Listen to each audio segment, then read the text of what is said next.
प्रदेश की 7 विधानसभा सीटों पर उपचुनाव के लिए मतदान संपन्न हुआ, जिसके बाद प्रत्याशियों का भविष्य ईवीएम में कैद हो गया है। ऐसे में 23 नवंबर को ईवीएम से प्रत्याशियों के साथ साथ कद्दावर नेताओं और सियासी क्षत्रपों का भविष्य भी बाहर निकलेगा।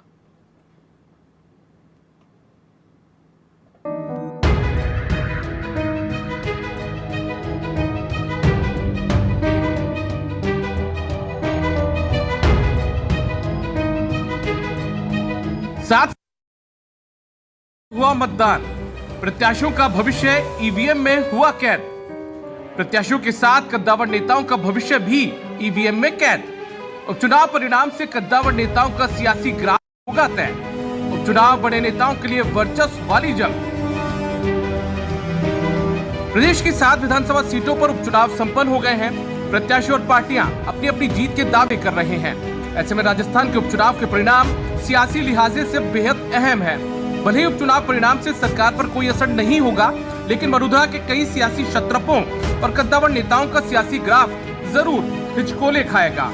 ये उपचुनाव सरकार बनाने का नहीं, नेताओं के वर्चस्व और साख बचाने का चुनाव है। ऐसे में हर किसी की नजर उपचुनाव के परिणाम पर है। उपचुनाव परिणाम से अप डाउन होगा सियासी ग्राफ। वडोदरा की राजनीति को प्रभावित करने वाले नेताओं की राजनीति होगी प्रभावित। सत्ताधारी भाजपा करेगी कमाल या फिर रहेगा मलाल? क्या जारी रहेगा बीएपी का विजयी रथ? आरएलपी बचा पाएगी अपना वजूद या नहीं छू पाएगी विधानसभा की चौखट? इस उपचुनाव में बीते 11 महीनों से सत्ता में काबिज बीजेपी सरकार के कामकाज का जनता आकलन पेश करेगी। तो वहीं व्यक्तिगत तौर पर कैबिनेट मंत्री किरोड़ीलाल मीणा, आरएलपी से हनुमान बेनीवाल, बीएपी से राजकुमार रौत, कांग्रेस से गोविंद सिंह डोटासरा और नेता प्रतिपक्ष टीकाराम जूली के लिए ये चुनाव अपना वजूद बचाने का चुनाव है। लोकसभा चुनाव में सत्ताधारी भाजपा को बड़ा नुकसान हुआ। भाजपा 25 से सीधे 14 सीटों पर पहुंच गई। ऐसे में ये उपचुनाव प्रदेश बीजेपी लीडरशिप के लिए भी कई मायनों में अहम है। तो वहीं कांग्रेस के लिए अपनी ए ग्रेड सीटों को बचाने की चुनौती रहेगी।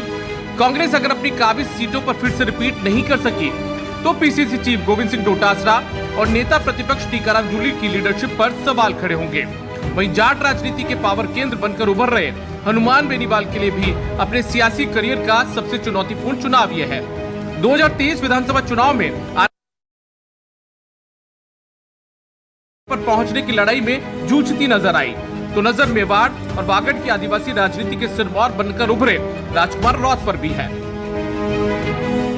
प्रदेश की 7 विधानसभा सीटों के लिए मतदान संपन्न हो गया है। प्रत्याशियों के भाग्य का फैसला ईवीएम में कैद हो गया है। सरकार पर कोई असर नहीं होगा, सरकार पर कोई संकट नहीं होगा, बावजूद इसके ये उपचुनाव किसी आम चुनाव से कम नहीं है। इस उपचुनाव में न सिर्फ प्रत्याशियों का भाग्य का फैसला ईवीएम में बंद हुआ है, बल्कि इस उपचुनाव में कई सियासी सत्ता ईवीएम में कैद हो गई है। इस उपचुनाव के परिणाम से प्रदेश के कई कद्दावर नेताओं का सियासी ग्राफ ऊपर नीचे होने वाला है, तो कई नेताओं और छोटी पार्टियों के लिए ये उपचुनाव वर्चस्व और वजूद बचाने वाला होगा। कैमरा पर्सन विश्राम के साथ अधिराज सिंह नरू का समाचार प्लस जयपुर।